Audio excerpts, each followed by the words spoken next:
Hey teens, I'm at home on my porch. It's kind of a cold and rainy day.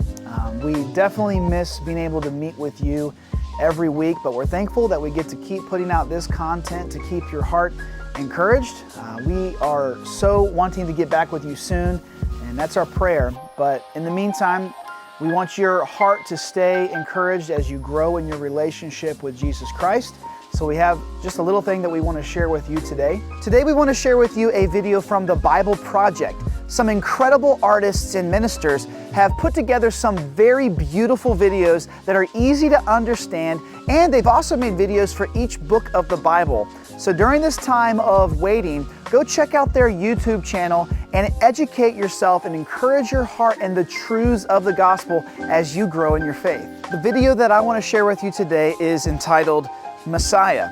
As we continue to grow in our faith, I'm so thankful for the topics we cover in youth group, like relationships and media choices, and we need to continue talking about those. But the reason why I keep talking about the gospel and our relationship with God through Jesus Christ is that if we can dive deeper in knowing who we are in the sight of God, what God has done for us through Jesus Christ to take care of the real problem inside of us, our sin, to give us a new life, to be able to respond to different life issues while trusting God, to be able to be the real human that He has called us to be and transformed us to be and made us able to be through the resurrection power of Jesus Christ.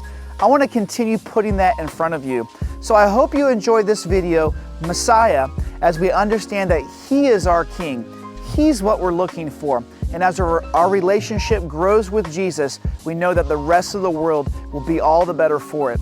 We hope your heart stays encouraged as you continue to understand who Christ is. We love you guys. We hope you enjoy this video. There's this crazy story at the beginning of the Bible. We have Adam and Eve, and they're in the Garden of Eden. And everything in this garden is great. It's exactly as it should be, except there's this one tree that they're told by God not to eat from because it's dangerous and it will kill them. So that's it. Avoid this fruit tree and we're fine. Right, it seems pretty simple. But in this garden, there's a snake, and it starts telling a different story. It says that if you eat of this tree, it's not going to kill you. In fact, it's going to make you become like God. And Adam and Eve, they believe the snake and they eat the fruit. And because of this, the goodness of the garden is tragically lost, and evil and death enters into God's good world. Now, why is there a talking snake in the garden? I mean, this thing is a problem. Yeah, it's very strange. And even more strange is the fact that the Bible doesn't say why or how this thing even got there. It just presents the snake as this creature who's in rebellion against God and that wants to get other people to doubt God's goodness and lead them on a path towards death. And so whatever this snake is, it's the source of evil that pervades our world and our lives, even still today. But there is some hope, because right here in the story, God makes this really interesting promise to Adam and Eve. That someone is going to come in the future, a son of Eve. And this guy's going to come and he's going to crush the serpent's head and destroy evil at its source. However, during this battle, the serpent is going to bite this guy's heel. So it's like a mutual destruction. Yeah, it's this very strange but beautiful promise. And it's just left hanging there until the next key moment in the story, when God singles out this guy named Abraham and says that through his family, goodness and blessing is going to be restored back to all of the nations of the world. And as we follow this family, we get to one of Abraham's great-grandsons, this guy named Judah.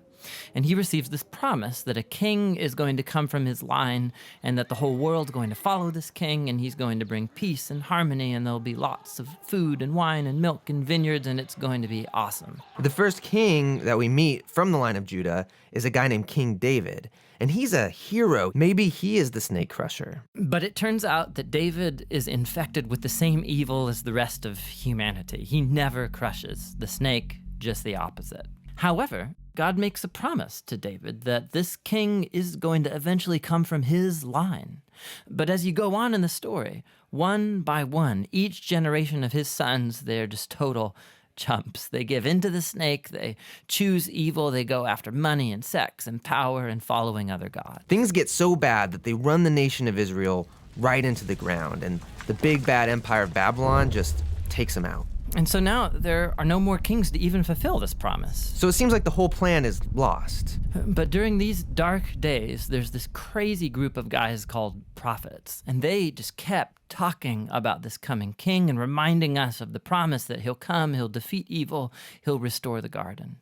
Now, one specific prophet, Isaiah, he tells us more about why this king is bitten. Isaiah says that the promised king receives this wound because of humanity's evil, and that it kills him. But then all of a sudden he comes back, and Isaiah says it's because he suffered this wound that he can now become a source of healing to other people. But the Old Testament ends, and the snake-crushing king that everyone's been talking about never shows up. And this is why, when the New Testament begins, it introduces us to Jesus of Nazareth, not as some random guy, but as someone who comes to fulfill these specific ancient promises. Yeah, we learn that he's from the line of David, Judah, and Abraham. And he goes around Israel announcing that the goodness of God's kingdom is here, now. And he begins confronting the effects of evil on people by healing them, by forgiving them of their sins and evil. Many people are now believing that this is, in fact, the promised king. But Jesus began telling his closest followers that he was going to become king and bring peace by taking the full effect of humanity's evil into himself. The fatal snakebite wound. Exactly. And so it seems like the serpent wins. And this story actually would be a tragedy except for what happens next. Jesus rises from the dead.